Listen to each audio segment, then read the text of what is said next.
Okay. Joining me now is a man who needs no introduction. He is CA Conservative on Twitter. Cameron, thank you for joining me. Thank you for having me. All right, so let's start with the news that's just broken in the past couple hours, and that is that Israel and Hamas have agreed to a ceasefire, apparently starting at 2 a.m. tonight. Uh, Maybe you could like explain what's been happening in Israel just the past few weeks for those who are somehow not aware by this point.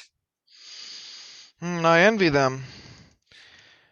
I mean, basically, the conflict started over the application of their property law relating to the seizure of property that the Jordanians did back after the first war in, I want to say, 1948, and having to deal with that, with the overlapping property claims of those who had their property taken and those who now live there as a result of those takings. It's never going to be an easy issue for all involved, even notwithstanding the obvious significant tension.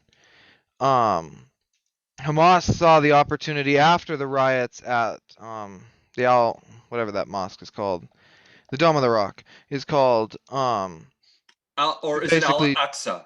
yeah, yeah, to launch. I believe the final count is something like 4,600 rockets into Israel. Wow. Of course, about 1,000 of those landed in or landed short in Gaza. Yeah, and Um, and I've also heard in a couple. I think in the last day there was something from the north now. the usual suspects, although suspiciously not Hezbollah, were firing rockets from Lebanon.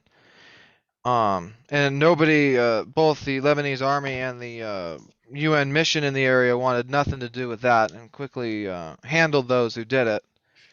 Um, Given Israel's quite hardcore, shall we say, response to these rocket attacks. Yeah, Um, a huge number of bombings, targeted killings, um, the leveling of maybe a dozen major apartment buildings, major attacks on its underground tunnel infrastructure, the metro, as they call it. Um, the if I Israel has probably gotten what it wanted out of this fight.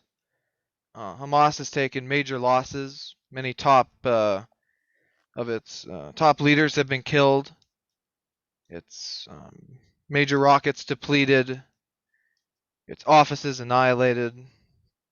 Um, the tragedy has been the sectarian violence within Israel itself, in places like right. Lod, with significant fighting between Arab Israelis and the ultra Orthodox Israelis. Hmm. And they've had a hard time controlling it given how widespread it is. Yeah, Um, and it says I'm just reading in my Twitter feed right now. According to Barak Ravid, the chiefs of the IDF and Shin Bet both recommended ending the operation in Gaza, contending that its objectives had been achieved and 2 to 3 additional days of fighting would not lead to further gains. The message from the security chiefs was, "We are done."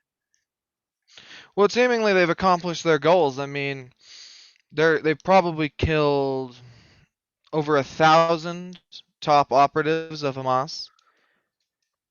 Severely depleted their rocket launching infrastructure. Um, Right. Honestly made that, the axis of resistance or whatever they call themselves these days look like, we'll say, fools for what they did. Yeah. Um, the one thing that has been disheartening to watch is the number of anti-Semitic attacks in other places around the world. Here, France, the UK, Oh, Canada. and in Toronto, yeah, Toronto and LA are the ones I'm thinking of. Yeah, but there was some instances in London and in Paris too, um, Just one of the concerns that. where Oh, go ahead. no, please. I was going to say that one of the concerns that I have like about this whole ceasefire thing is, in among my Jewish friends, like there is a sort of a saying that Hamas's definition of a ceasefire is Israel ceases and then Hamas fires. Well, they've said that if any more rockets cross the border after the ceasefire, they will commence the attack again. Right. Um, but it's I fundamentally don't understand the position of those, especially on the left, who think Israel should not respond. I mean, we would level whole blocks to prevent what happens or what's There, been happening. there are cities on the U.S. Mexico border. Like, if they were firing missiles into Texas or Arizona or California, the U.S. would flatten those cities. Yeah, we never, during both our campaigns in Iraq and Afghanistan, we never tolerated those type of attacks. I mean, there's one particular instance where they, um, I forget the name of the group, has the words brigade in it, set up their headquarters in the base of a hospital, and we leveled the hospital to kill or to get them, um, because it had to be done. You know, this is an actual war. Yeah. It's not a police action. It's not rioting. It's war. Yeah, and under international law, if if the if a army is using hospitals or people's civilian homes or civilian infrastructure, to house missiles, to launch them from, then, well, first of all, not only are they committing a war crime, but second of all, that infrastructure is no longer civilian, for the purposes of whether or not the opponents can respond. Well, we've always taken the position that because they tend to act as insurgents that don't wear uniforms and such, they don't get those type of protections anyway, Right. and that almost any action is justified to deal with them. Yeah, but Israel, I've often made the point in my Twitter feed that the IDF is the most humane standing army in the world, because they will go out of their way to not kill Palestinian civilians. They have canceled operations at the last second to kill terrorists because a civilian walked into the line of fire at the last second. Yeah, I mean, like, just as an example, all those House Dems that were mad of the 700 million something of precision guided bomb kits that we're selling to the Israelis. The alternative is a dumb bomb that levels an entire building rather than blows, single apartments up. Right. I mean, that's a level of precision that we've never seen before. I've seen footage of their slightly less cool copy of our Ninja missile, that can kill the driver of a vehicle without killing the people sitting in the back seat. Right. Um, Um, just utterly remarkable precision technologies that enable them to both target militants hiding among civilians and not kill tons of civilians when they have to deal with them. right. And so and by the way, when I say that the IDF is the most humane fighting force, standing army in the world, I mean that completely unironically. As Cameron and I have been discussing, and we it's the U.S. would not be as restrained as Israel is if it were under the same circumstances. We wouldn't even bother. I mean, we've noted many, especially the earlier drone attacks, where the casualties would be, 2 terrorists, 30 civilians. I mean, a problematic ratio like that. Of course, the Russians would kill 500 civilians to kill 2 militants. Yeah, and Russia will also bomb a hospital and claim that there were militants there. Oh yeah, they openly target civilians. No Yeah. Western military does that. Yeah. And Of course, and then we have states like Ethiopia who just openly use chemical weapons against civilians just because they can.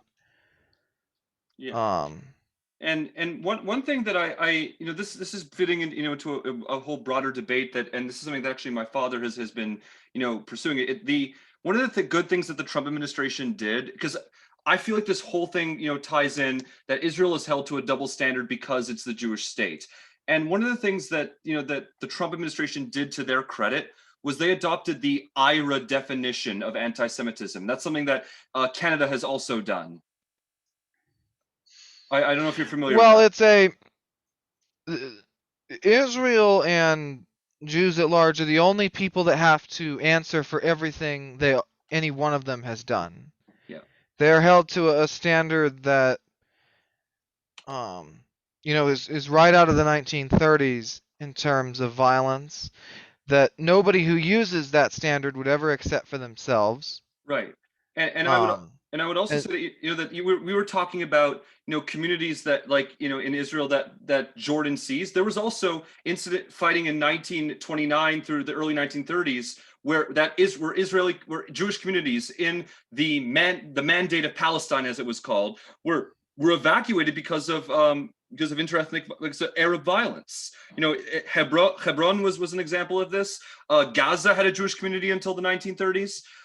So, you know, the Jews have not returned to some of those locations. They returned to some of them, but not all of them. And so, I feel like there's a double standard in that regard. But I'm sorry if I'm going all over the place, Cameron. no, no, you're good. But it's a matter of it's almost an emphasization of the Palestinians.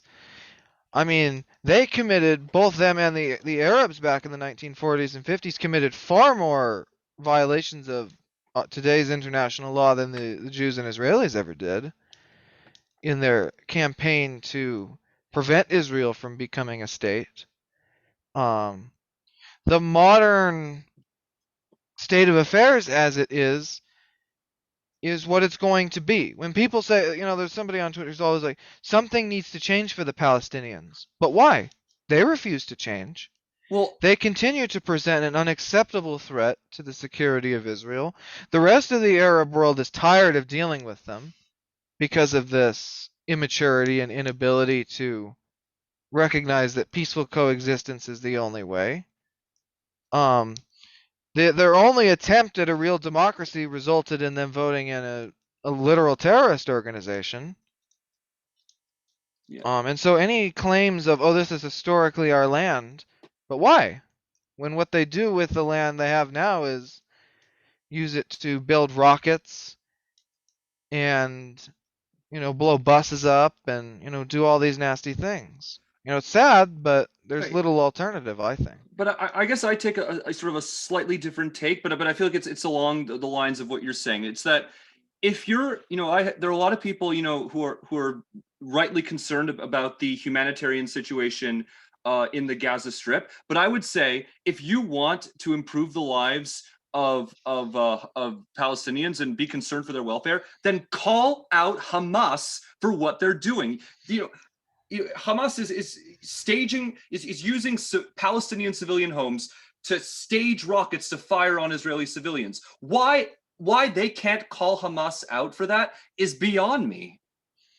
Well, I mean, you have the example, I think it was 3, 4 days ago, where the Israelis had prepared a convoy of humanitarian aid. And when they opened the checkpoint, Hamas fired rockets on the checkpoint and killed several foreign aid workers. And I don't know if the local Israeli soldiers died, but they wounded a bunch of them. And that is how they treat humanitarian aid. It's a target. Right. And, Um, and and it's then with regards to, what the Israelis can do, I don't know if they can do anything. The people are almost certainly, the Hamas's support among the people has probably gone up, given their ardent defense of their holy sites and of the violence against Arab Israelis, uh, which was absolutely a tragedy to watch. I mean, Arab owned shops being burned, them being lynched in the street. I mean, I'd be arresting and near executing the people responsible for that. right. You are aware, by the way, that they canceled the elect that Abbas canceled the Oh yeah, elections. which You, he would lose. I think he's on year 17. No. I believe year Y- 16 of a yeah, it was 4-year 4 year mandate. term. Yeah. Yeah. Um, which of course you'll remember Hillary and that bunch was warned of the dangers of holding that election, of supporting holding that election at the time. Um, and the obvious consequences of that. Hmm. I mean, right after the Second Intifada, I don't know who thought that was a great idea. Yeah. Um, so who do you think would have won? Would have been Haniyeh? I don't even think they're gonna allow him to run. I mean, if they had held it, yeah. I mean, Thought they because kicked him off the ballot. really, Some I feel like nonsense technical violation. yeah. The best possible outcome, although Abbas would never have allowed it, would have been Mohammed Dahlan winning that election.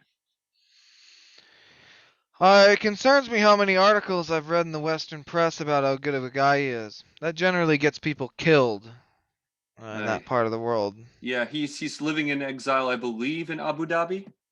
Probably. I mean, even the leader of Hamas, I think he lives in Qatar. Oh wow, I didn't know that That's why Haniyeh. I don't know why he's still alive. The Israelis have shown an ability to get their opponents even far away from their physical territory. My okay. So elsewhere in the Middle East, I am looking at the list of people who are running for president of Iran, and I like there's like 3 dozen people on this list. Sorry, we could talk about Israel for like hours. I feel like, Oh um, yeah. but and any interesting developments in Iran regarding their presidential election? Well, I mean, we all know the real power rests with the supreme leader. Yeah, I don't know why people ever talk about the presidency or legislature of Iran. They don't hold any real power.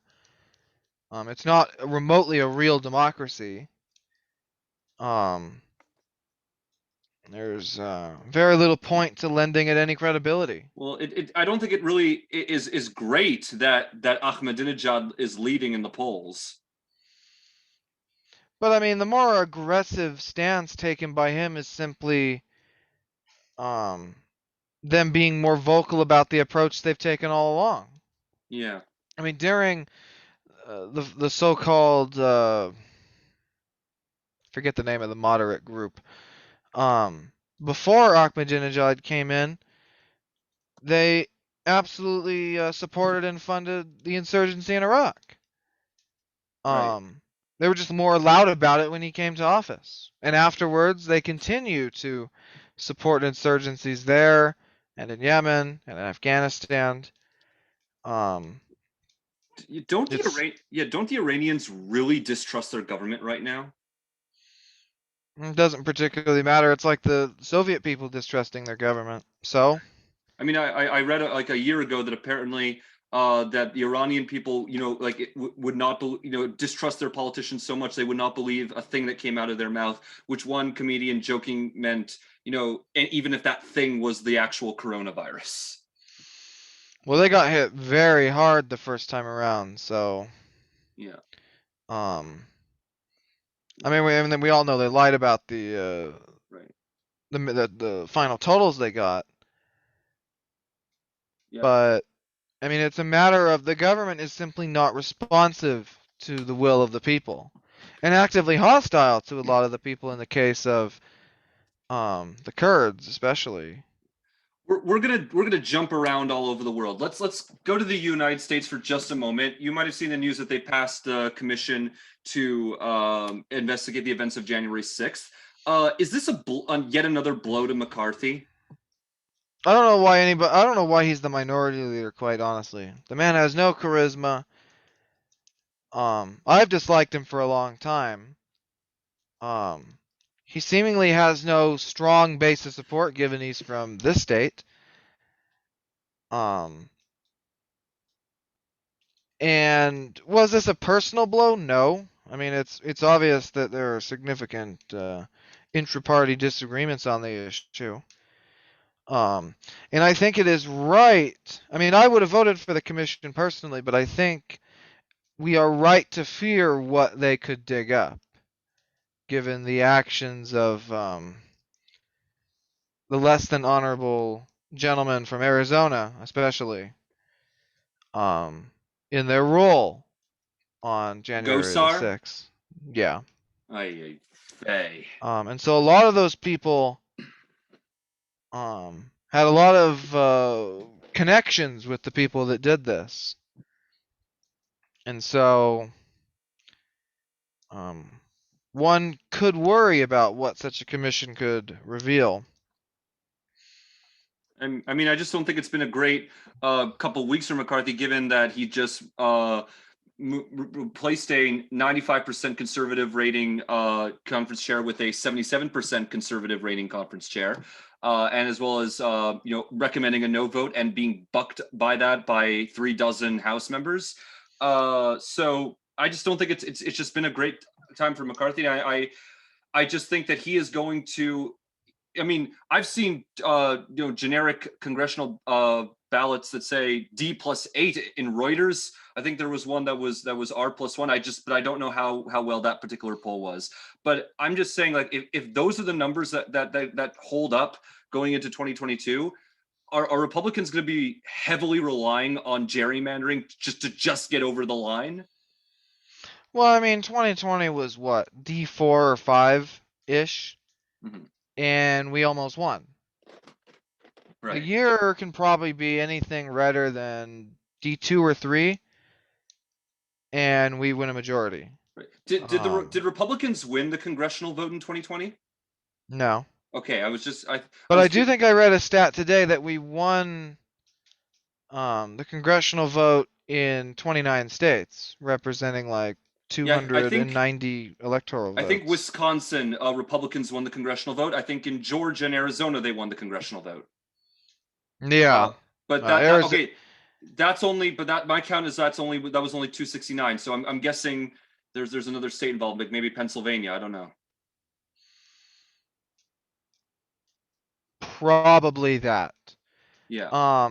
There's gonna be I perpetually dislike the popular vote measure because it's difficult to adjust for uncontested districts. Right. Um, of which, I mean, like in Massachusetts, we get like 20% of the vote each year because we only go in like 2 districts out of 9. Right. And Like yeah, it's a matter of it's a statistic that's too easy to get wrong, and it doesn't mean anything given the dynamics of each state. Like yeah, people were saying in Wisconsin in 2018 that Democrats won the state house vote 53 to 45, and yet the legislature was 63 to 36 Republican. But that counted uncontested districts, and 31 Democrats went uncontested, whereas only 9 Republicans went uncontested. well, Wisconsin is especially susceptible to that, but I mean, if you look at the measures which I've spent some time researching, the vote for the state assembly swings really wildly depending on how many seats are contested. Yeah. Like way too wildly for it to be. I mean, like 2020. Now they had twice as many unopposed seats, and we won by what, 8 points ish. Right. Whereas 2018, exactly, I mean, we only ran 69 candidates out of 99. They ran 91. Shocking they won the popular vote. What was the difference in 2018? What was for the state house? We ran 69 out of 99. They ran 90 out of 99. And And and, we and we lost by 9 votes, or 9% rather. oh, 9 yeah. or 8.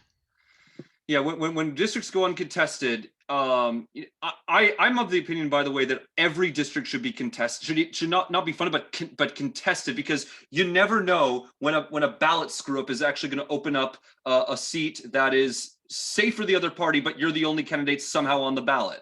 You never know when that's Looking at the seats we didn't contest, I'd be astonished if any of them were remotely competitive.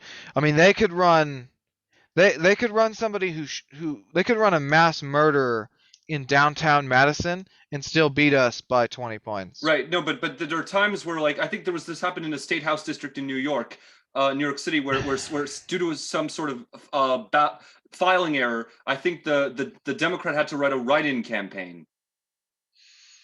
And that does happen. It generally, I know in I think it was Virginia in 2017 or 2019, Yeah, that happened and we held the seat. yeah. I Um, remember on election night it was write-ins 58, the Democrat 41. yeah. Because of that, that type of thing. And I mean, it does happen, but it often is a waste. The problem with directly competing in a lot of uncompetitive seats, they tend to attract less than desirable candidates. That can cause us publicity problems. Oh, that's what happened with Dan Lipinski in 2018. We ran an actual Nazi somehow in Yeah. that race.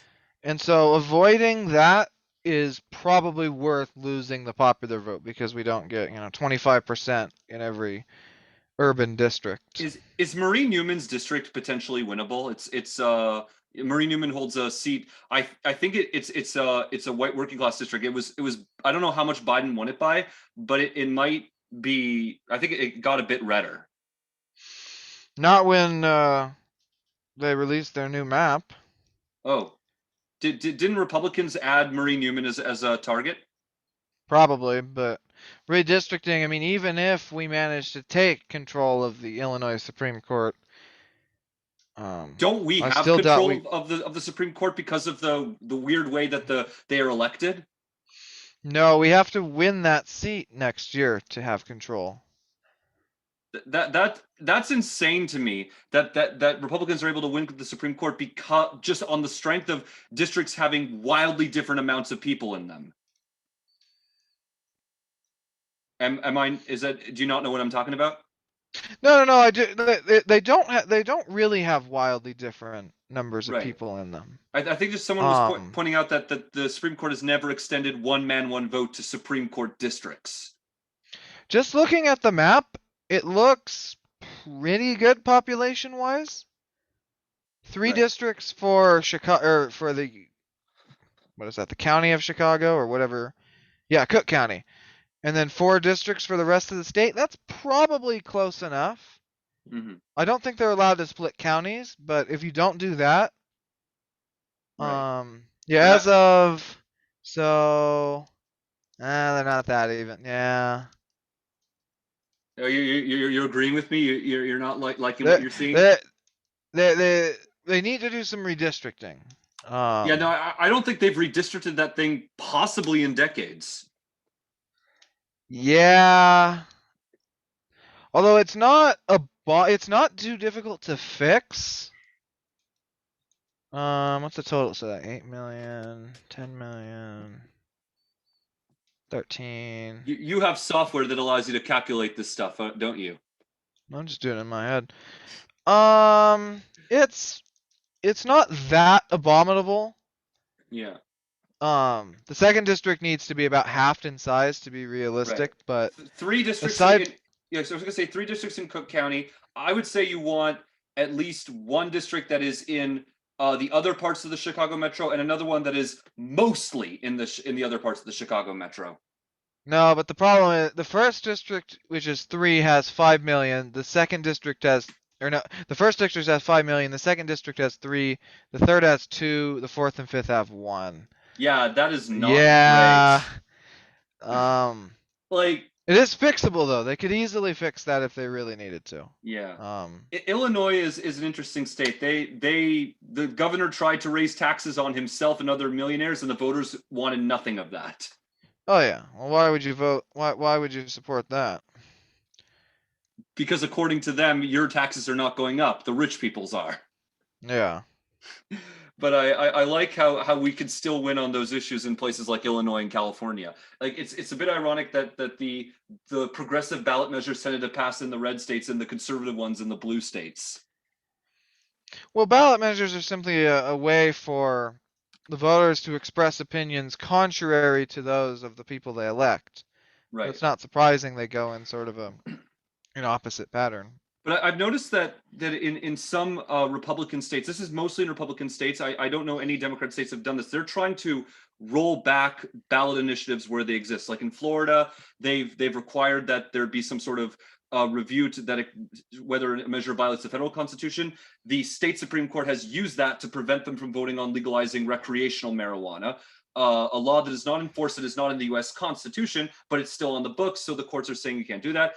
The Attorney General, I believe, of Nebraska has also issued an opinion that because of that, they would not be able to vote on that.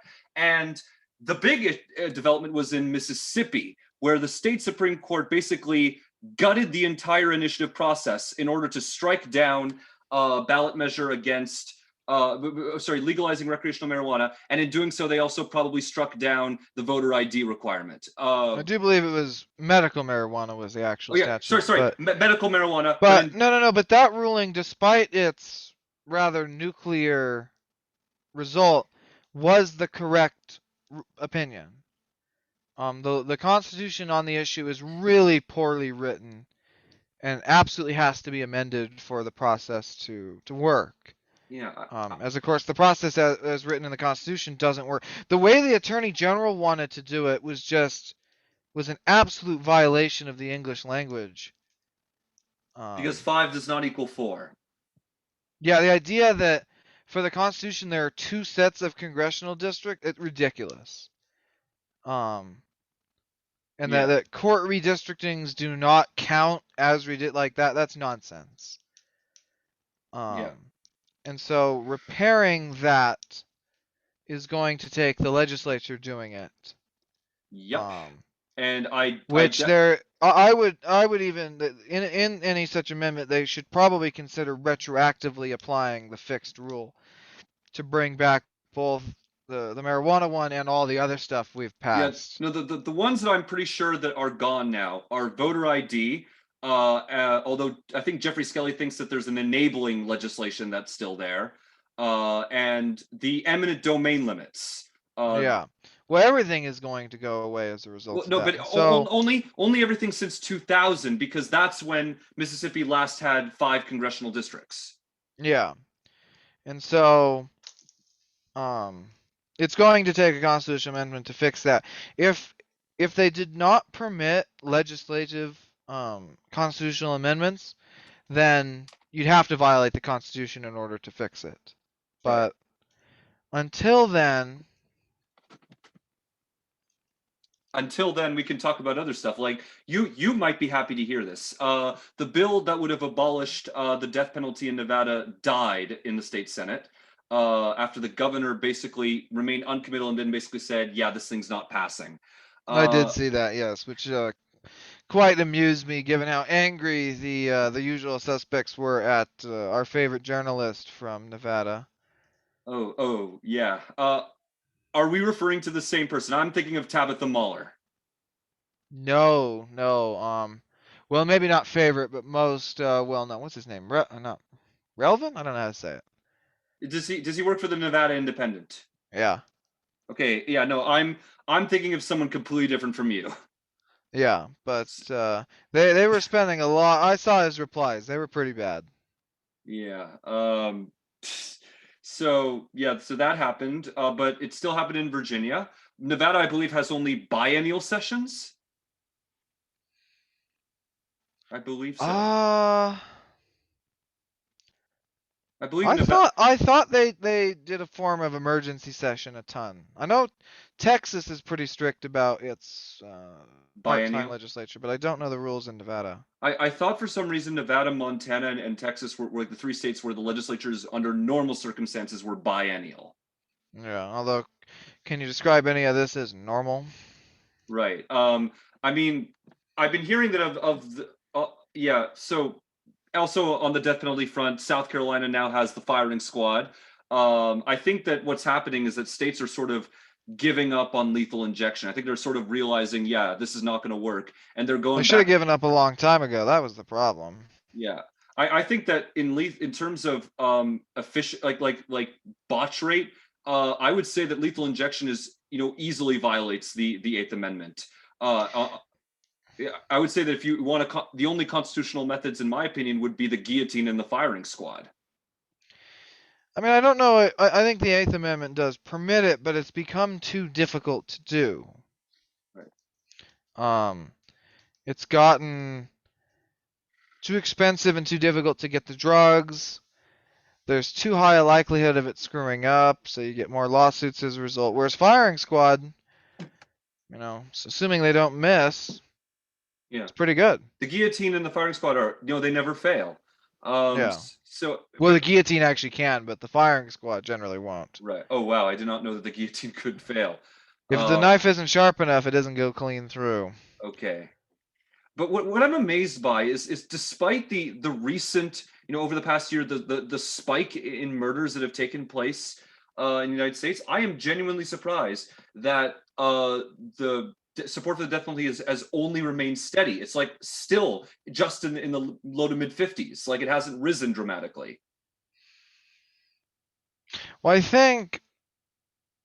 think it's the polls are probably underestimating support for it. I mean, if California remains with a majority in support, um, a good majority of the country is also in support as well.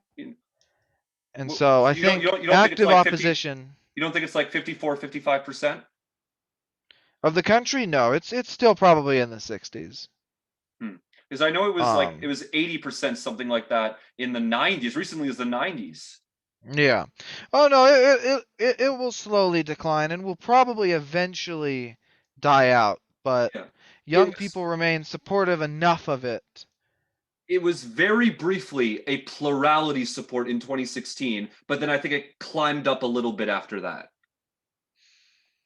Well, given the votes in 2016, I doubt it dipped that low, but it was probably quite close. Yeah. I'll buy that. Right. So I guess I'm amazed that I mean I don't know what numbers you're looking at, but my sense is it's in the mid 50s. But you could be right that it's I'm just underestimated. guessing. I don't have any firm numbers on the issue. I'm not exactly the greatest truster of any polls, so Right. um, Especially they on don't have a very good reputation these days. especially issue polls. Yeah, especially yeah. So there's very little point sometimes in even looking at them. Yeah, because polls show a majority support for Medicare for all, but when you actually say, what it would do, the numbers reverse. Well, especially when you tell people, "Oh, really? 10 billion a month won't pay for it." Whoa, you know, you need 50 times that or whatever. Yeah, and I say this as a Canadian, why do you guys want to adopt our system? We have issues in our system. There are other countries that get a national, sorry, that universal health care right. We are not one of them. Yeah. And of course the danger lies in it's the damage that this pandemic has done will likely prevent Medicare for all from being tested for another decade. Um, Although I don't know if the current system can remain in effect once the dust clears. I personally think that the most likely outcome of this whole debate is going to be a public option that competes with the private sector. Well, I mean, we effectively already have partly that with the exchange. I don't know how that will help. The problem fundamentally is how expensive healthcare is in this country. Right. Until that can be solved, Yeah. Keith Mayo um, has a proposal that that basically aims to both increase supply and decrease demand. yeah. I mean, it is partly a supply. It's partly a transparency problem and it's partly a supply problem. We don't have enough doctors. We don't have enough nurses. And you're taking all of Canada's doctors. A lot of Canadian doctors end up working for America. We have a brain drain here. Yeah, despite Canada's very generous immigration system. Yeah. Oh yeah. We take in I think more immigrants per capita than the United States. Far Oh more. yeah, especially these days. Yeah. Uh, Um, Go ahead. as a result of our superhero Harper, of course. Oh yeah, I miss him. I am hopeful the conservatives will come back, but I am not excited about the Paul, fact. Polls ain't looking too good right now for that Yeah, prospect. yeah, I know, but I'm also not excited about the idea of a conservative coalition relying on Quebec nationalists. Especially these days. I didn't. Are Quebec nationalists still around? Haven't they been The replaced by the one dude who hates English being spoken? um, I don't know who you're talking about because I don't pay enough attention to Quebec, but the Bloc Québécois is very much still a factor in federal politics. And the CAQ is currently the right-wing CAQ is currently governing the province. They passed that racist law prohibiting religious symbols, and that law, I believe, is currently in the courts. Well, which won't matter because they're just notwithstanding it past any Yep. constitutional rulings. Yep. That I believe that that's going to be used a lot more, the notwithstanding clause. Well, I mean, Quebec has been using it for what, 30 years? I mean, didn't in the 80s they just apply it to every single bill that went through, just as a matter of course? Right. But I would say that, because Doug Ford actually used it early on in his tenure to limit the size of the Toronto City Council. Yeah. So there, Well, in a bill, the original ruling striking that bill down was incorrect. So I don't think the notwithstanding clause was used there. I think he threatened it, but it didn't end up being necessary, oh, okay. if I remember correctly. Yeah, so He's I been don't, having a fun time of it lately, hasn't he? yeah, yeah, I finally got eligible for the vaccine. They That's announced it. good. They announced it on the first day of a Jewish holiday and opened it up the second day of a Jewish holiday. Nice. So I got screwed. Nice. Yeah. It's been, I mean, you'll remember my celebration. I mean, it's been what, 5 months since I got my second dose. It's been a pleasure. Yeah, I'm planning a post first dose trip in the province and a post second dose trip to the United States. I'm guessing you're going to want to take a few days. Oh yeah, I want to go somewhere warm because I'm likely not going to be have my second dose until the fall. I want to go somewhere warm. No. You're going to be warm when after you get it. Oh oh You're not going to have a fun day afterwards. oh. So I should probably wait how long? 4 days maybe? 4 days. Yeah, that should work. I'm getting. I was planning a trip. I'm getting my first dose the 4 days before that. Nice. Okay. That should be long enough, or you can just take lots of, Tylenol or whatever. Yeah. A lot of people do that. Yeah. Anyway, let's jump the pond. The UK had elections, and a lot happened. Well, I mean, given the open civil war the Labour Party seems to be in now. Yeah. Um, Now that they're finally figuring out that a dude in a cheap suit may not be that popular enough to make the gains necessary to survive losing the North the way they have. Right. Yeah, the North was a bloodbath, and the Midlands too. A lot of those gains had already been set in the previous elections. I mean, a lot, especially the big swings at 30, 40 points, Right. were swings that already had happened in the parliamentary elections There and were before. So a yeah, lot of those were set in stone. The South was not the prettiest picture for the yeah, Conservatives. no, Oxfordshire and Cambridgeshire were brutal. Yeah. They definitely they narrowly held on in just enough places for it to not be too disgusting, Yeah. but it was close Yeah. in a lot of those places, with the In Lib Bristol, Dems and the Greens yeah, gaining quite a in lot. Bristol, the Greens had a great night in Bristol. I'm surprised they don't outright control Bristol.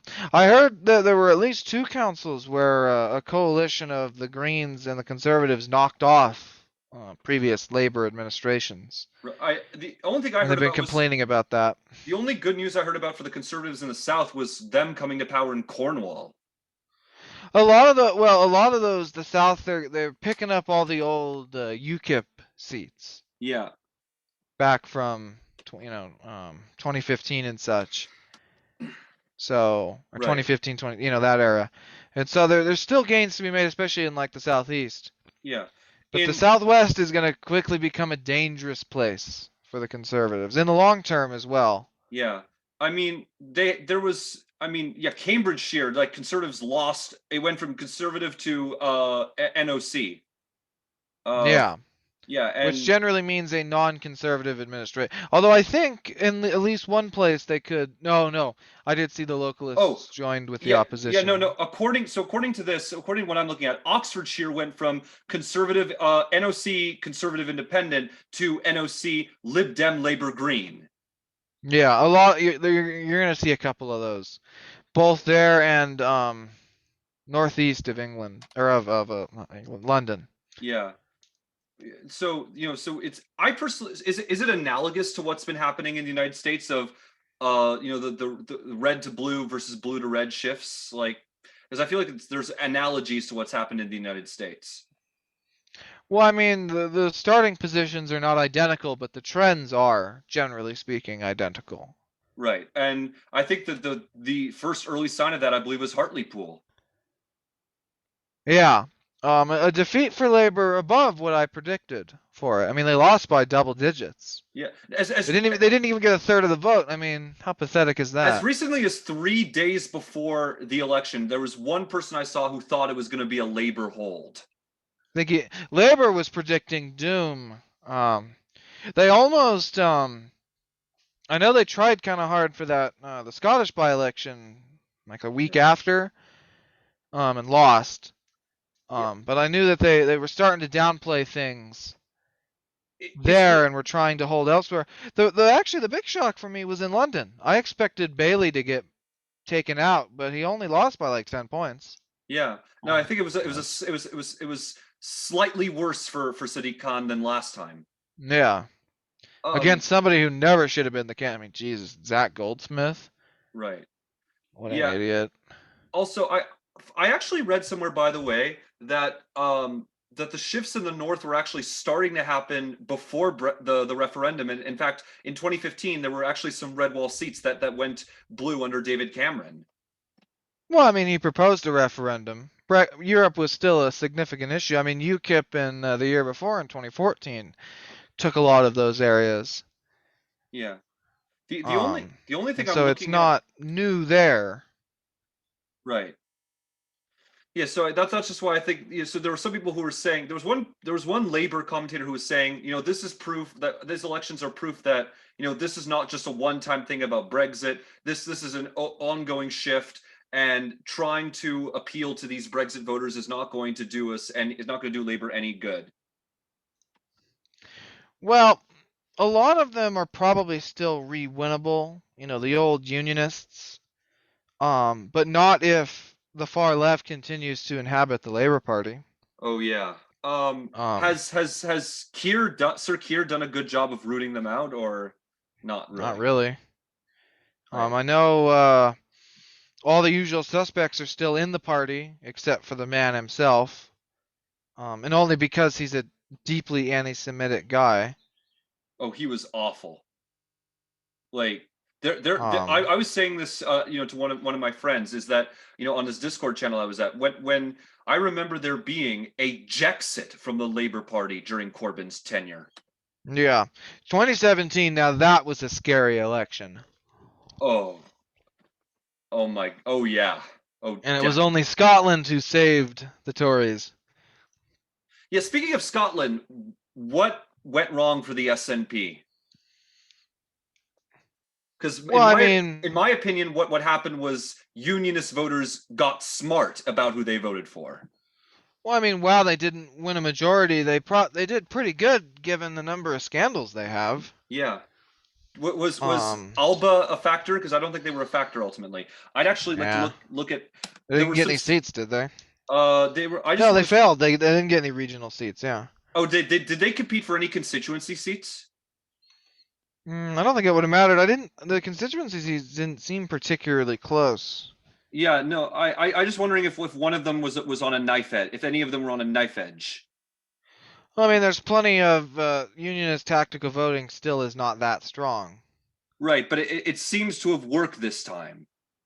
In terms of blocking an outright majority. Yeah, but I mean, the reason they didn't get an outright majority is they did not really win a majority of the vote. Their exploitation of the system that won them their majority in 2011, I want to say, isn't possible anymore.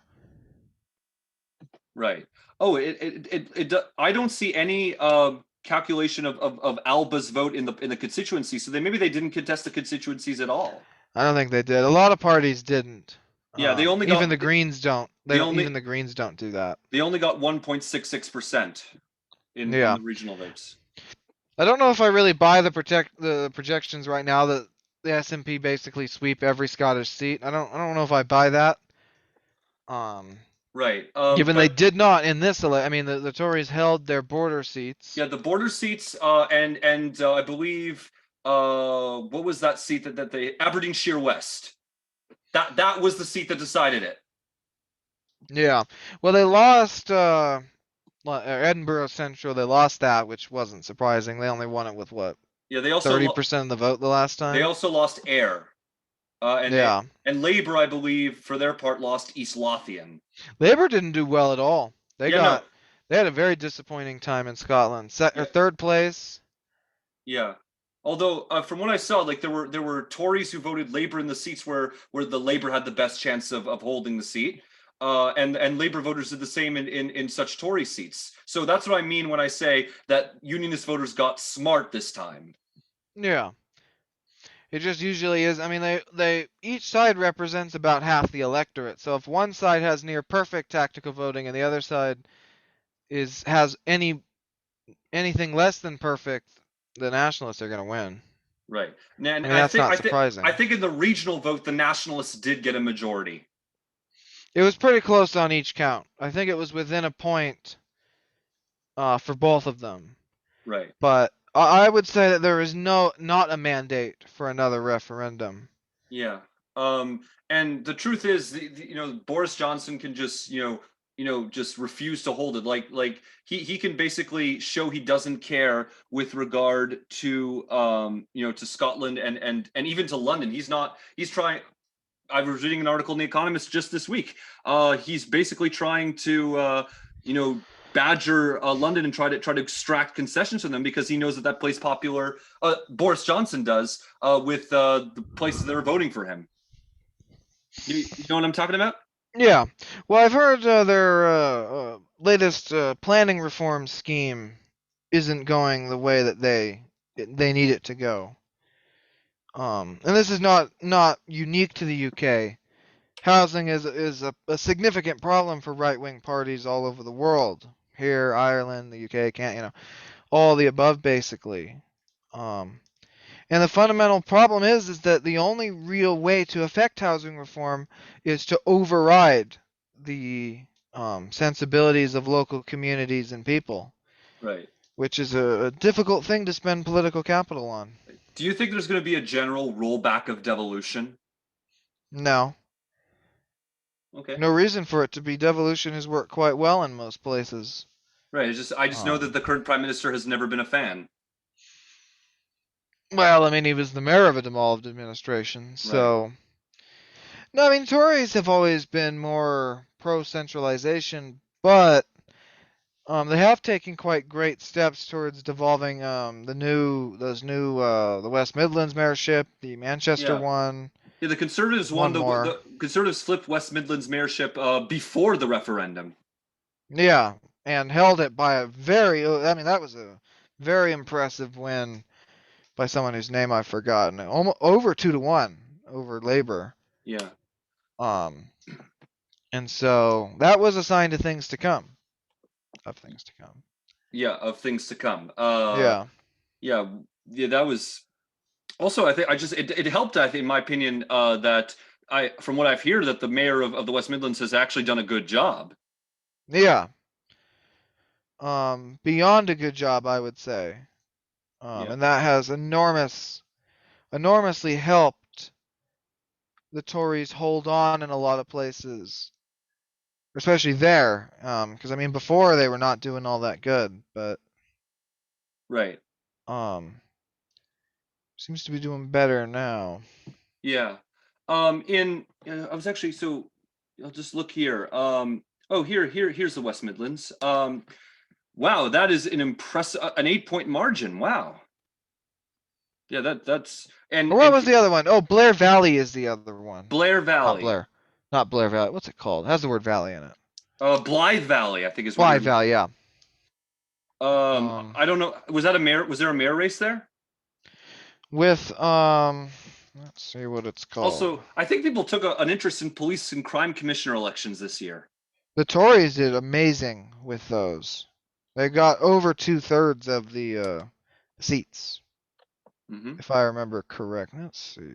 Uh, let me see if I can pull that up. Combined both the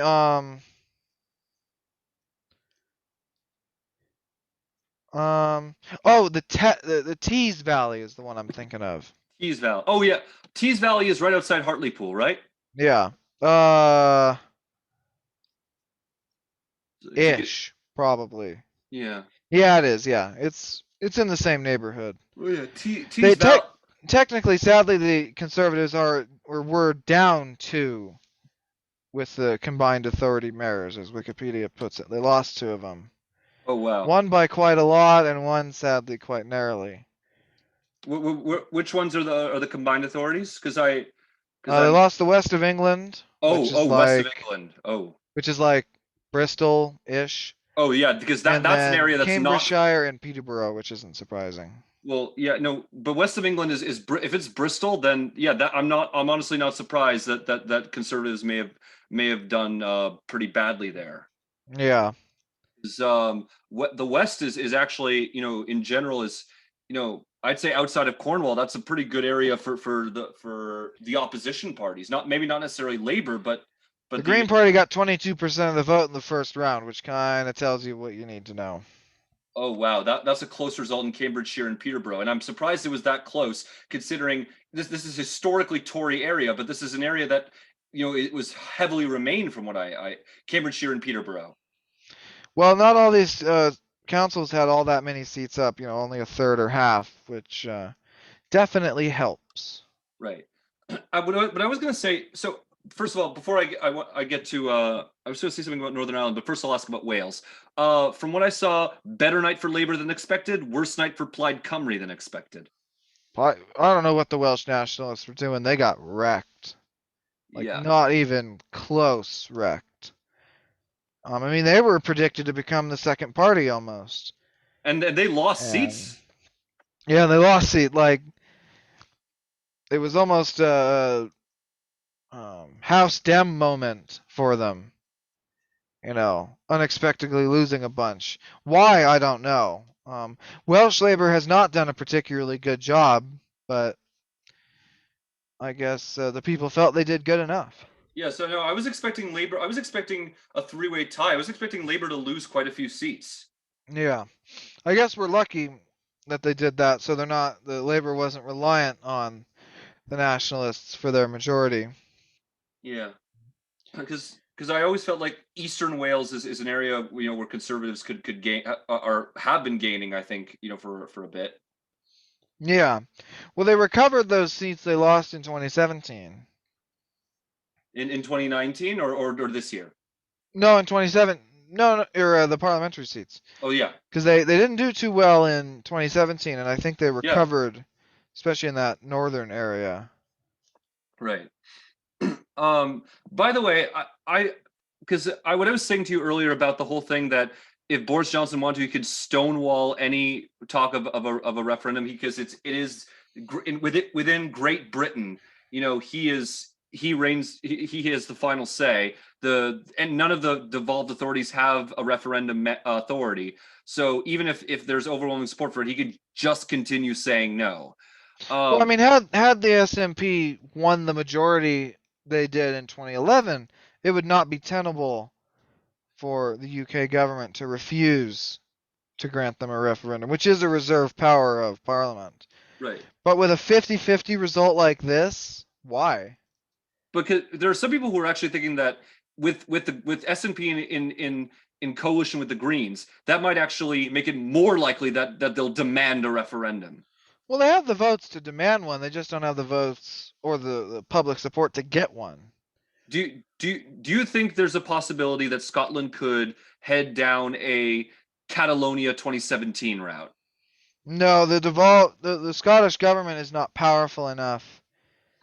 And they have too many devolved unionist controlled local governments that would just refuse to help. It would basically just be a poll of Edinburgh and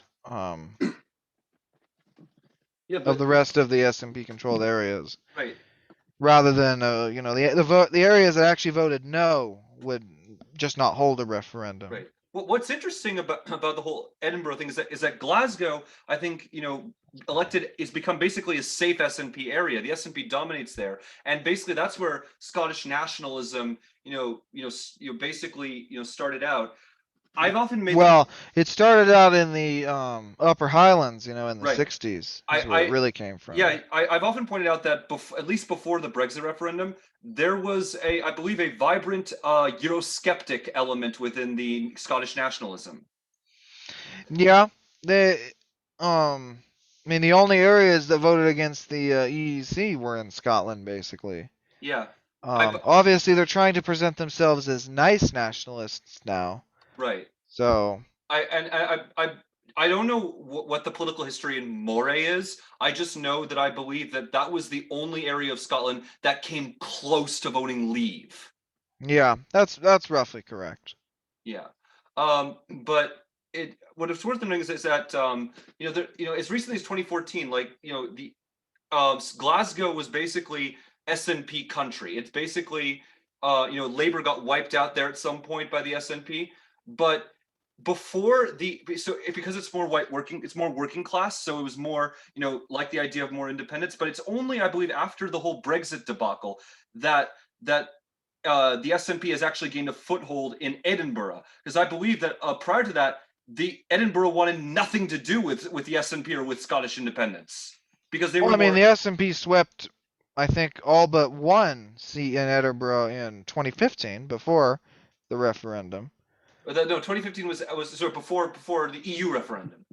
Yeah, and so I mean the S&P has independence has wide support among. I mean I believe Right. Edinburgh even voted for independence. No, I believe Edinburgh was actually 60 to 40 no. I believe both Glasgow and that voted for. They were the only ones to actually do it. Yeah, no, Glasgow was one of the four areas that voted yes, but I believe Edinburgh was like about a 3-2 margin, a no city.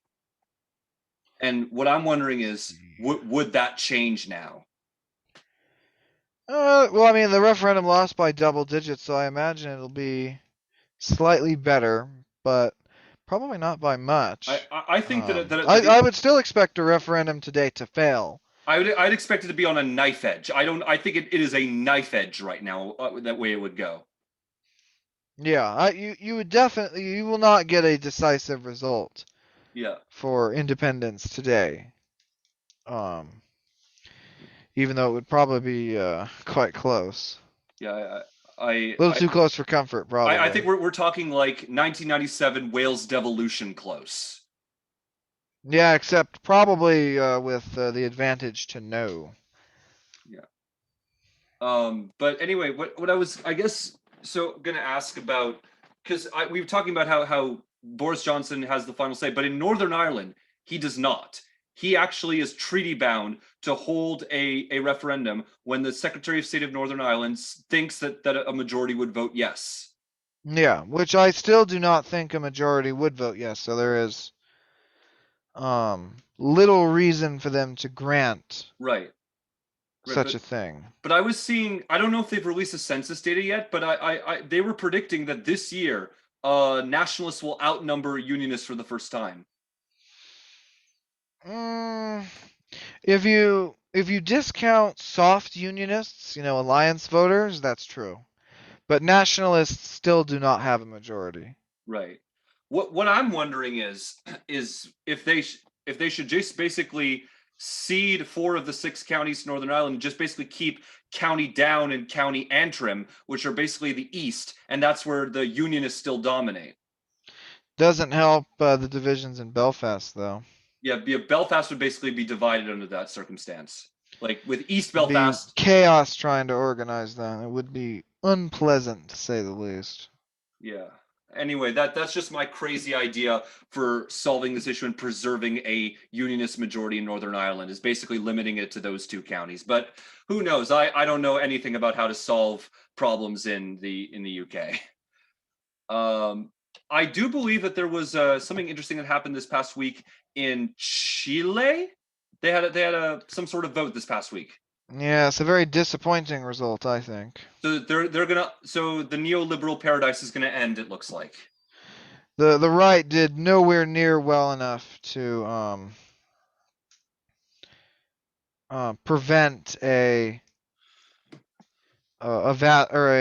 significant majority for a left-wing constitution, shall we say. Yeah, it's unfortunate, but uh apparently there's going to be referendums that are held in Switzerland. I'm just jumping all over the place. They voted to ban face coverings, didn't they? Yes, the Swiss electorate is a very fickle one. Yep. And Did you yeah, see what the communist or what? Interesting. What the communist supporter of the Communist Party in Peru said about how they don't intend to leave power if they get it. my goodness, Peru. I is it the average Peruvian voter is in an unenviable position right now. Well, I mean, I've been quite vocal that the only path forward is to vote for the far right candidate and remove her on day one. Yeah. There is Isn't no alternative to neither of them can safely become president, but she is far more easy to remove than he would be. yeah. Yeah, yeah, yeah, yeah. I haven't followed this election closely, and part of me feels glad that I haven't because it looks like to be crude, it looks like a shit show. It's not going to be fun. Yeah. Anything else happening in the world that is of note? I'm just jumping around right now, just trying to find something to talk about. Well, I mean, Le Pen inches closer and closer to a majority. Oh my goodness! Like the last poll I saw was Macron +6 in a two-way match with Le Pen. Yeah, it's getting a little dangerous. A little Yeah. close for comfort, in my I opinion. I do not want Le Pen in power in France. She is a very dangerous person who will absolutely destroy the Western Alliance if given the chance. Yeah, she's not campaigning on the anti-EU stuff like she did the last time. Like there was a whole talk about Frexit, but that doesn't seem to be a factor at all this time. Yeah, somehow I don't buy it. You don't buy it? I mean, the anti-EU stuff is all well and good, but she is far more anti-West than anti-EU. Oh yeah, the on the whole Russia stuff. Yeah. Yeah, but what I've been hearing is that because of the whole circus that Brexit ended up being, it's basically dissuaded any other EU country from attempting an exit. Yeah. I mean, none of them were anywhere close to doing it anyway. Like even But Switzerland. I said no, Switzerland. no. Sorry, Sweden. Oh no. Sweden, despite the first place or second place support for um, Because I think the, the, the the Swedish Democrats, they're nowhere near a majority. I think the far north in general has generally been more Eurosceptic. I mean, Norway rejected them. Yeah, Norway's not part of the EU, Yeah, and neither is after Iceland. Iceland's too far. Nobody knows what Iceland is lucky when they don't vote for. Yeah. Don't they have the ironic a red blue coalition or a dark red blue coalition? Right. I mean, Iceland is part of the Schengen area, though. Most of Europe is. The UK and Denmark, I think, are the only ones that don't like to participate in that. I know that you're thinking about the euro. I think No, but even Schengen has a lot of restrictions on a lot of people, but a lot of people want to be a part of it. yeah, no. Denmark, I believe, is in Schengen, and I believe so is Norway, and so is Iceland. Yeah. Yeah, so it seems to be the part of the European Union that people seem to like. Some people. Yeah. Support decreases as you go out west and as you talk about those who go out west or out east rather in both cases or south. Right. Because towards the west, interesting. Because I thought it'd be more towards the east, where you're getting closer to a hard border. Well, I mean it's a hard border everything east of Germany, I believe. I don't even know if Poland probably still doesn't have any restrictions, Right. but I know they started with significant restrictions on who was allowed to take advantage of freedom of movement. Yeah. But I think that's moved on to the, former Yugoslavian states are Yeah. the ones that have a lot of those rules now. That prevent you from moving? Because I aren't there still hard borders in the Balkans? Around, I think Croatia has Croatia, I think, done is its in. time. Yeah. The ones that joined after 2013 are the ones that are going to be waiting. Yeah. I think there was something interesting that happened in the Balkans, and I believe the country that it happened in was in Bulgaria. I think something. Haven't they failed to form a government? Yeah, and is it like there's some sort of investigation of the former uh president now? Well, I mean, the previous Garb, I think was the name of the party. I mean, they're as corrupt as everybody else is, but they had a situation in which it was the right, the left, and then the usual celebrity populist bunch who How's were yeah, not in a position to form a government with anybody, because of course the left is just as corrupt as everybody else. yeah. How's let's check up on Hungary. How's the left doing there so far? It's close. Well, I mean, you say left, but I mean it's basically everyone who isn't in Fitz. Yeah. Is that I always pronounce it Fidesz, but you probably are more correct about how to pronounce it. I don't know how to pronounce it. I just do it.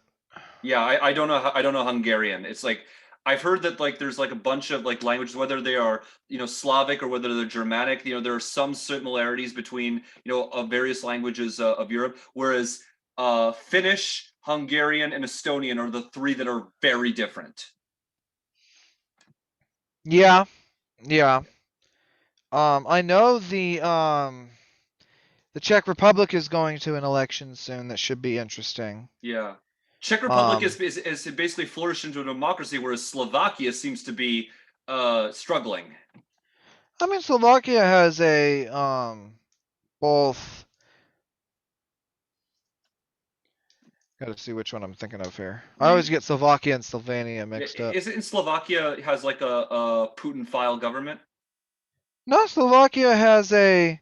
I mean, there are probably Russophile. No, Slovakia was the good result. That was one I Oh, celebrated last year because it was a red-brown coalition okay. So I don't know where I'm. between whatever the left calls itself and the People's Party, which is a rather suspicious group that probably should have been outlawed a long time ago. Mhm. Um, I mean, a deeply, deeply far right group. Um, kind of they'd absolutely join Hitler, but at the time or now, it's a reasonable government. It's Has Slovenia that has the kind of strange, kind of center right looking coalition. right. Coming back. Um, Go ahead. no, please. Coming back to the Middle East. It's not looking good for the Saudis in Yemen, isn't it? It hasn't been looking good in the Saudis for a long time. They're an utterly incompetent bunch. I'm astonished they haven't been able to win. Yeah. And Um, it's a tragedy for all involved, and there's nothing anybody can do about it. yep. And there's like a major city in that area that I think that they're going to take a while to be able to take, but my guess is that I think that the Houthis are going to win this thing. Well, victory is they're gonna take. They're basically gonna win. There's nothing They've got that the the Saudis can do. major. They're just not good enough at They've this got whole most of the like major warfare populated thing. areas. They got most of the major populated areas now. Yeah. The only areas they're not gonna retake the southern capital, Mhm. but they're basically gonna take everything else. I did not know that Gibraltar had not had legal abortion until this point. Sounds about right. It's probably more Catholic than anybody else. I mean, even a lot of those countries are just now introducing Yeah, they're voting abortion on statutes. they're voting on it this the in yeah in about next month they're voting on it. Of course, we finally have a decent chance of under severely undermining the practice here. Right. There. I think that for the time that it was, Ireland, I think was the model. I think for a pro-life society for the time that it was, because they had a lower rate of maternal mortality than the United States did. They had quite a problematic. It took until about I think 2008 or 9 for them to fix the what counts as a medical condition. I do believe it was a little extreme and problematic Right. for a lot of people. I mean, generally, you're not going to be able to maintain a system that severely risks the mother's life to have a child. That just doesn't sound good. Right. But a if we do manage to ever get to a post Roe society, it will look roughly like that. Right. Um, I, I'm wondering though if a post-Roe society will, in practice, involve a national ban, or whether it'll be Oh state by no. state. Nor would that be a national ban would not be constitutional. Right. Nor would it be practical even.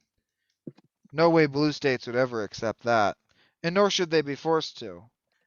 Um,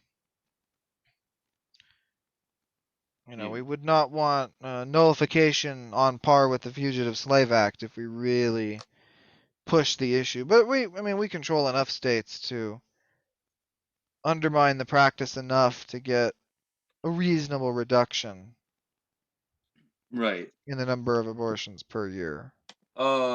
Just doing a checkup. Anyone emerged as the main opposition candidate to Erdogan? The mayor of Istanbul, I believe. Okay.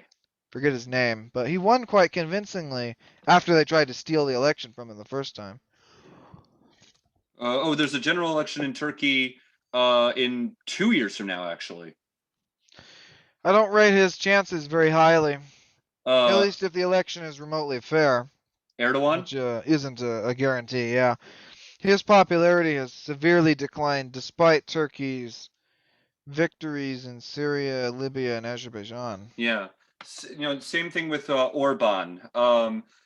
I know that, by the way, that the LJP in Poland is actually a pro-life party. Is that the same thing with Fidesz in Hungary, or have they not made that a priority? I mean, they have a lot of supposedly pro-natalist policies. Hmm. Um, But in Poland, Law and Justice, though, has not had a particularly fun year, though. yeah, no, They're in Poland, way down. the court actually ruled that there's no rape exception. No, which is actually, well, it's probably not good policy. At least it's consistent philosophy. Yeah, it I'll is. give them that. Yeah, I've talked about abortion. You know I'm pro-life, right?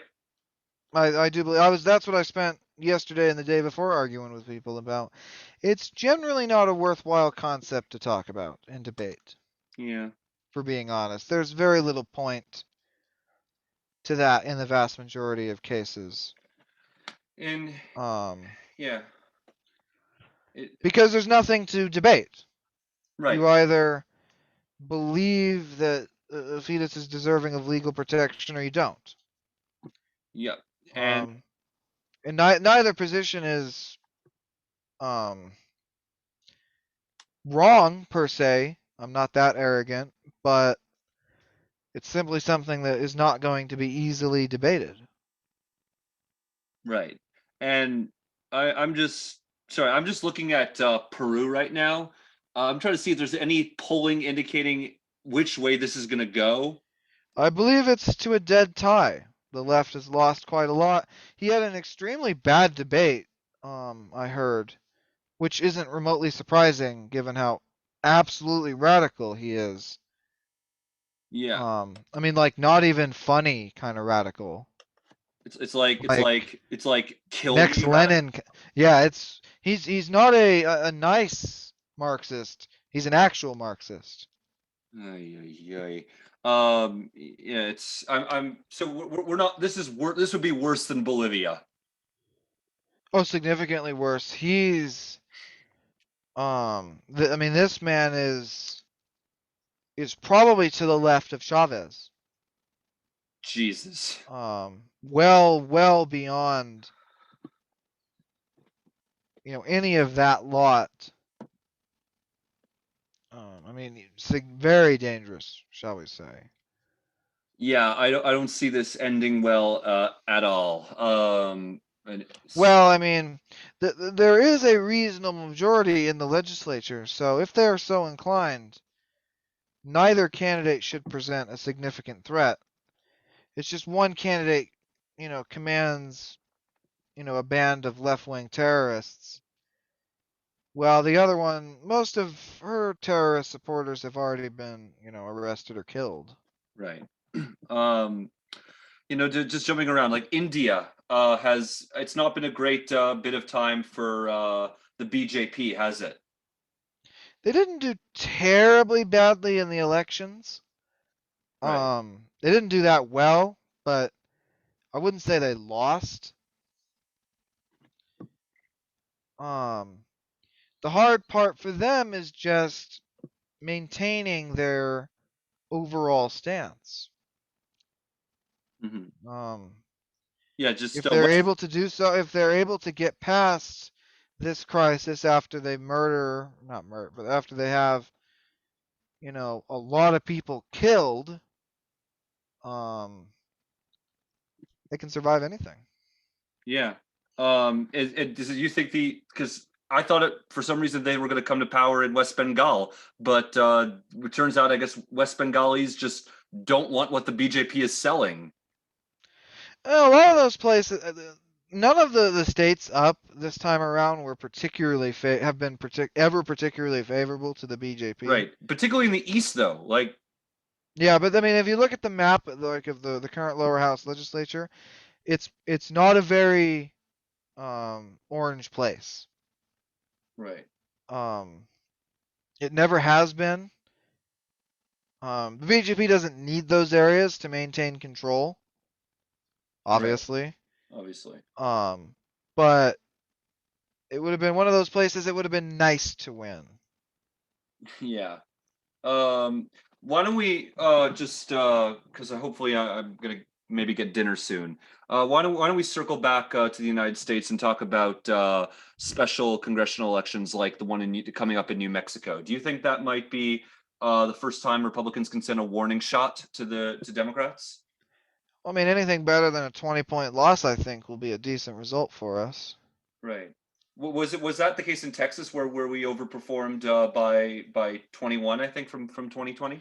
Turnout was pretty low. I wouldn't take stock in anything that happened in Texas. Yeah.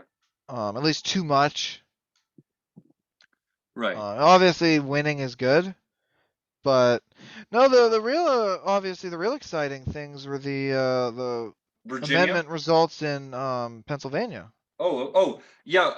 I'm actually gonna be talking about this later tonight with Joe Szymanski. The But man himself. yes, I'm hopefully gonna talk to also to Bethany Hallam about this, who's on the Allegheny County Council. But Yeah. just give a brief overview to what happened in Pennsylvania.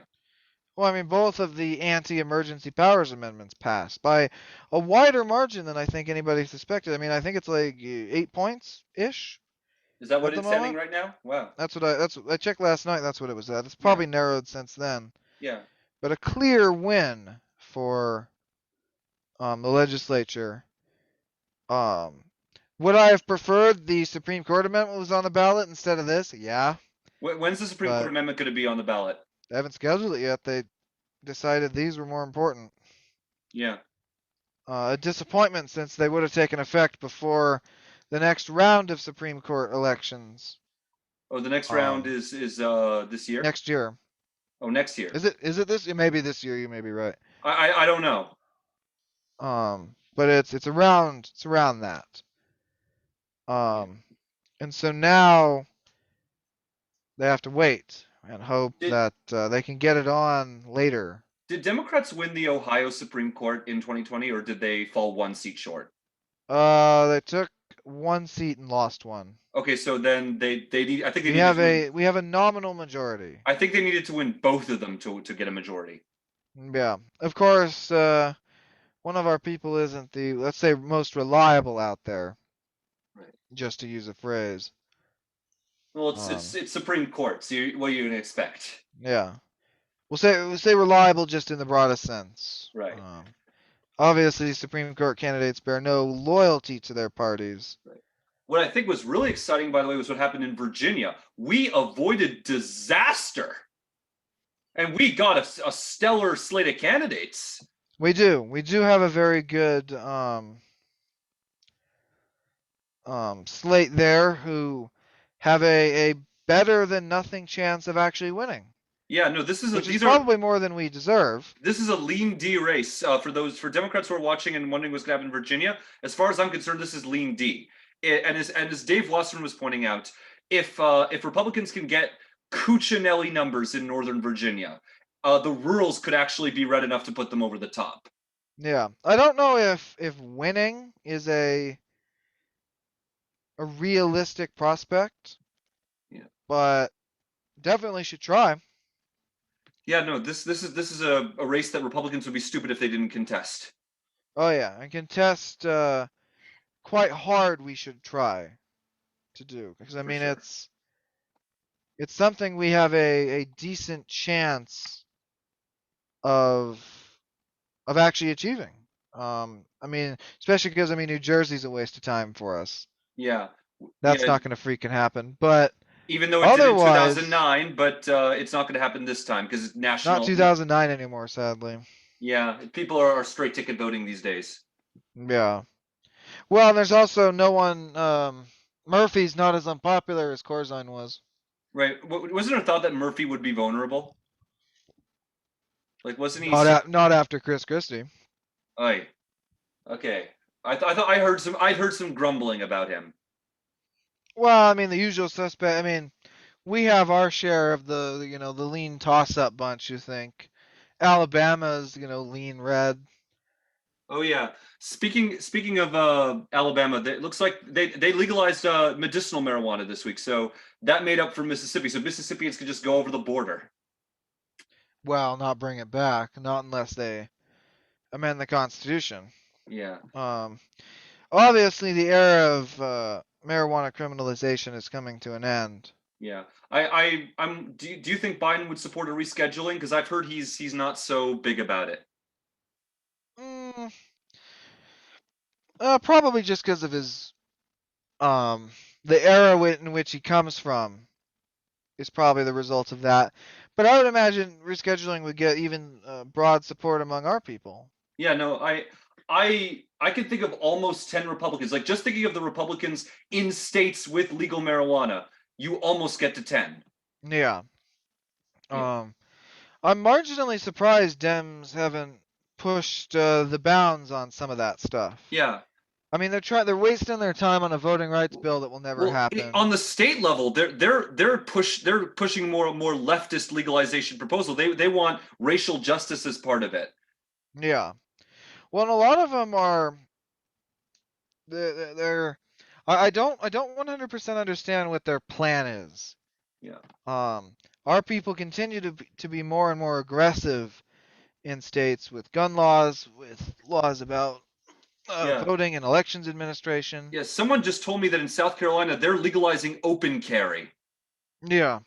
And a lot of those states actually have very old bans on open carry and such from the Klan days. Yeah, from Jim Um, Crow. But there was a time, by the way, when open carry was more acceptable than concealed carry. I think nowadays it's better to conceal carry than to open carry. Open carry is the one thing with guns I've never been a fan of. Yeah, It tends to lead to the people who like to open carry or why open carry cannot be widely accepted. yeah. No, The people that roam around, they've got, an AR in one hand and a grenade in right. the other. And I say this as someone who is coming around to liking the idea of permitless concealed carry. I'm just not I'm not big about open carry either. Yeah, especially it's really where you can open carry.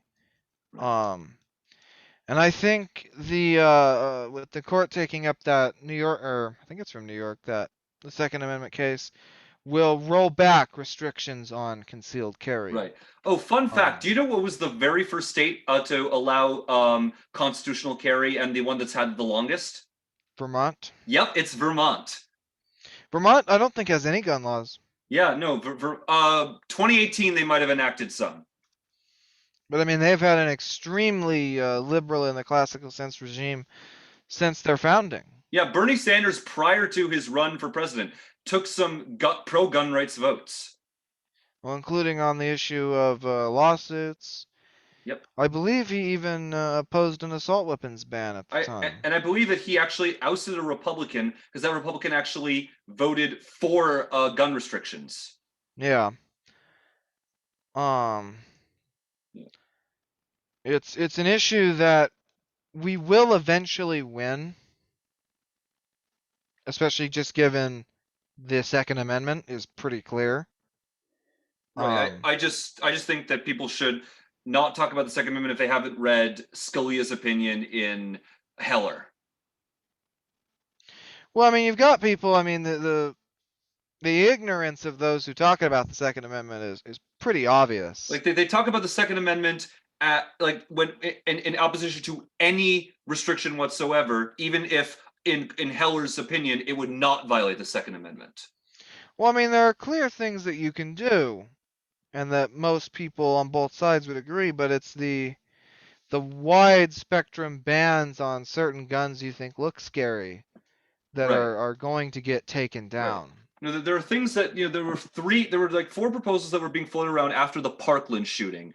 One was raising the age for buying a semi-automatic rifle to the same as it for buying a handgun. The Which second won't was save anybody. right. The second was red flag law.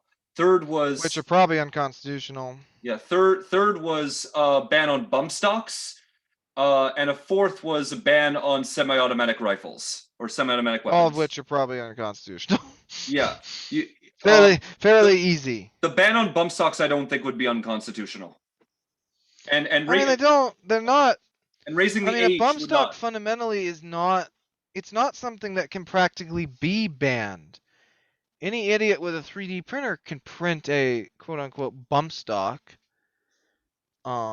It's simply a mechanism to allow you to hold the trigger down of, or to practically hold the trigger down of a semi-automatic weapon so that it appears fully automatic. But if your gun can do that, then it is actually illegal under federal law. Well, they've deemed it as such, but it is still a semi-automatic gun. Yeah. Simply because you can pull. I mean, people that can, fire revolvers really quickly. Yeah.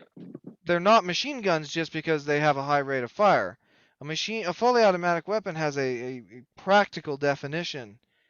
Right. And a But semi-automatic weapon, no matter how fast it can be fired, does not qualify. right, but it's why I get furious when I see Second Amendment supporters like or conservatives like bragging that they're selling an AK-47 because why are you selling that gun? That's a fully automatic gun. Why are you selling that? Well, I mean, there are definitely semi-automatic AKs. That's not. I thought it's the AR-15 that's semi-automatic. Well, AR-15. People call almost anything that's black with a cool-looking set of accessories an AR-15. But AR-15, civilian AR-15s are semi-automatic. Fully automatic weapons in this country are extremely difficult to get. Yeah. Basically, no, I don't think any mass shooting has been with a real fully automatic weapon. I believe Aurora was. Maybe, but ironically, it's actually not difficult to modify. It's extremely illegal, but not difficult to modify semi-automatic weapons to be kind of fully auto. Right. I mean, I sometimes wonder whether or not maybe possibly enough mass shootings could happen that public opinion turns not just on people who are pro gun rights, but depending on how the courts rule against the Second Amendment. Well, I mean, we survived Sandy Hook. Right. It's just that it seems like I'm hearing about a mass shooting in the news like almost every other week. Well, I mean, a lot of those are not mass shootings. I mean, they're gang shootings or, the usual suspects committing, low-level offenses and, they get into a gunfight. Right. Most of those do not count under what is actually a mass shooting. But the common denominator in most of these is just that people that should have been arrested for other things a long time ago weren't. that should have been in jail for domestic violence, for assault, for trying to get somebody else to violate, the straw purchase laws Right. that were not. There's someone, by the way, Um, who's speculating that with Barrett on the court, that the Supreme Court could actually strike down laws that prevent non-incarcerated convicted felons from owning guns. well, it's not it's non-violent, non-incarcerated felons. She was correct in her dissent about a person who was convicted of like Medi-Cal fraud or something shouldn't be prohibited from having a gun. Because why? I mean, we already sort of recognize that distinction. Misdemeanor domestic violence is an offense that prohibits or that makes it illegal for you to buy a gun Right. because it's a violent misdemeanor. Right. I'm just wondering if Consequently, non-violent felonies should not count towards that. right. So I'm just wondering what exactly is going to be under review. You know, Well, I mean, his case, I mean, obviously she can't, she'll have to recuse herself from that specific one, but there are going to be very similar cases that come up of non-violent felons who try to buy a gun and get, arrested for it. Fundamentally, a large portion of the gun violence in this country is because we refuse to enforce the anti-straw purchase laws. Because that usually involves locking up grandmothers, parents, right. siblings. What, what, what what It's strikes me painful to prosecute them, but necessary. what strikes me about the whole gun rights and versus gun control debate is that there is a big mismatch between what the public say that they want and what the Constitution, as understood by the current courts, say is the law. Well, people don't know what they want. I mean, the vast majority of people, especially those who have strong opinions about gun control, don't know what they're talking about in any way, shape, or form. Right. I mean, we see that in the laws they write having no resemblance to what is actually going on. We see it in the usual suspects in the media talking about guns. Um, like as you say, real AK-47s are very rare. It's a term applied to a lot of different guns that have completely different names and completely different characteristics, but are used by people who don't know specifically about those characteristics to label them all as this, scary thing or whatever. Mm-hmm. Um, I mean, how many stories on on the, you know, HuffPo do I have to read about how scary going to a shooting range is, or I mean, things of that nature? yeah, I shot a gun for the first time when I did a 3-day stint in the Israeli army. Nice. Yeah. I actually have not got an opportunity to shoot since, but I may very well become a legal registered gun owner when I move to Atlanta. That would be nice. I was out shooting just this weekend for the first time in a while. Yeah. Something that's obviously a lot easier to do in this country. Yeah. Even in California? Yeah. Yeah. Um, there are lots of there are lots of prohibitions on what guns you can buy, but once you have them, there's plenty of open space Yeah, and open ranges to go shoot them at, by the way, especially for the less exciting guns that we were firing. on the semi-automatic weapon note, I've seen that the lower courts, the Supreme Court has not ruled on it, but the lower courts have routinely upheld bans on semi-automatic weapons, and the Supreme Court has routinely refused to take them up. Well, the court refused to take them up because they didn't know how Roberts was going to rule. But now that that's no longer a problem, I would say that those bans are extremely constitutionally suspect. Given the holding in Heller about the guns in common use. I mean, the vast majority of guns that people have are semi-automatic. Right. Between rifles, pistols, I mean, all of the above are semi-automatic. Yeah. So I just There's asked this. nothing special about them. I agree with you, by the way. I actually, as a matter of policy, I don't think that a ban on semi-automatic weapons is a good idea.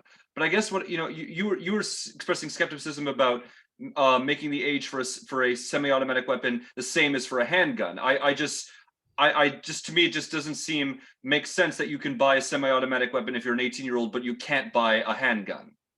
Well, I don't know why one's rights to buy such a weapon differ between being 18 and being 21. I don't think the impact on public order is sufficient to justify such a violation of young adults' rights. I mean, we wouldn't tolerate such things for speech or anything else. Right. Um, I mean, the vast majority. There was a good scene in a show I was watching where he's like, "Wow, it was a registered handgun committed in this shooting or whatever," because the vast majority are not. The state of Illinois can complain all about Indiana gun stores all at once, but the vast majority of guns used in crimes are ones stolen from their owners or straw purchased, with the serial numbers filed off that are just sold around the black market. And there So is nothing that a prohibition on legal gun owners is going to do to control that violence. so what is the conservative response to the epidemic of gun violence? To deny its existence. Violent crime in this country is still very low. But it's been going up in the past year. Well, it has been, and it's been funny to watch those who simultaneously argue that there's an epidemic of gun violence and that our progressive um, don't or non-anti-crime policies are working. Those two positions are not or cannot go together. The only places that have seen serious increases are those with already strict laws. Chicago, the Bay in the LA, sort of. Chicago's really the big one. It's the most infamous example of Right. And a high rate of it's shootings. worth noting that 99% of gun violence is not mass shootings.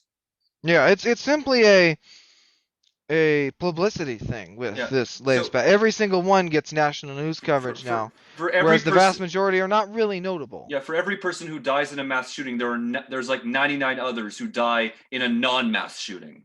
Yeah, I mean, I pull up the stats for Chicago. I mean, this weekend, 8 dead, 44 wounded. A fairly typical weekend in Chicago. A little above average, but it looks like there was some incident in the north side with a rapper mass shooting with a. But even, I mean, here's an incident somewhere in Chicago, 2 dead, 3 wounded. I didn't hear about it in the national news. Neither did I. Whereas if that happened near a school somewhere in Texas, we definitely would have heard about it. Um, and so it's simply a matter of the usual suspects trying to convince the public that we should have all these laws. Right. I Whereas I just don't think the facts really justify such a violation of people's rights. I mean, especially, I mean, we can take just to talk about the pandemic. The justification for all these restrictions in this country, obviously Canada is still much worse. The justification for all these restrictions on people's freedom of movement, people's right to work, all these things which the are CDC is no longer disappearing. recommending. Yeah, because CDC is basically saying, yeah, these don't make sense anymore. Yeah. Um, and obviously, probably not fair of me to champion our vaccine success too much, but there are enough people vaccinated in this country to avoid the virus being a problem. Canada will very quickly be at that metric the more vaccines are distributed. Yeah, we're now beginning to distribute a lot of them. I finally was able to sign up for one. Yeah. The CDC though is the main cause of the slowdown of our effort. 100%. Oh, they do not they have no power to enforce any lockdown. Every lockdown that you have had to endure is a result of state and local government. No, but with their rubbishing, to use a non-American term, of our vaccines, with their simultaneous position or previous position that they're 100% effective and safe, but nothing changes. That Right. position combined with the smear campaign against AstraZeneca and Johnson & Johnson Oh yeah, and has which by the way, our severely government undermined. finally succumbed to after resisting. We succumbed to that. They're not giving out first doses of AstraZeneca here anymore. Yeah, which admittedly, if there is a Pfizer dose available, is better than AstraZeneca. But if you don't have an available alternative, it is still better than nothing. Yeah, Um, I think my dreams of getting pricked once by J&J have just sort of evaporated by this point. yeah, I wouldn't be relying on that. It has been heartening to watch. Interesting. It has been heartening to watch the kids finally being able to get their shots. Right. It, Um, unfortunately, the story is a bit bleaker in like other parts of the world, like in Africa and in India, that seem to can't seem to get their own vaccines. well, India has rejected all the Western vaccines Right. for some But reason. but Africa, where countries are poor and they can't afford the The, vaccine. well, I mean, AstraZeneca has not charged an outrageous price for their vaccine. Yeah. Um, they've shall we say, a lot of them have placed orders for plants that have been overwhelmed. I know the AstraZeneca plant in Belgium is still not operational. And obviously that was that big incident in I want to say it was in Maryland, with them destroying tens of millions of doses, which is a great tragedy because that is what the third world will be using, given the problematic storage requirements of the mRNA ones, which they cannot survive. Right.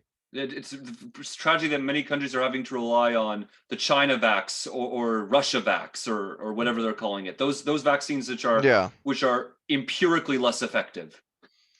Well, not effective is the term I would use. I mean, we've seen continued epidemics in Senegal, in some island that starts with S, in Chile, in the UAE, of places that have significant coverage with Sputnik or Sinovac or Coronavac that don't work. I mean, they obviously don't work. They're still seeing huge numbers of cases in fully vaccinated people, kind of inferring it doesn't work. Right. It's not resilient. It's not remotely resilient against the variants. Both the Brazilians and the Slovakians, I believe, have rejected imports or approvals of Sputnik, especially because of quality control problems, because of the trials that are completely fabricated. By the way, Cameron, I hate to cut this here. I do know you have to get to your next one. Yeah, and I'd like to have dinner before that. So just let everyone know where people can follow you. What's my handle that I've used for 5 years? I can never remember. No. CA Cameron GOP on Twitter. Okay, you guys know where to follow him. We're gonna have you back on the show sometime. Okay.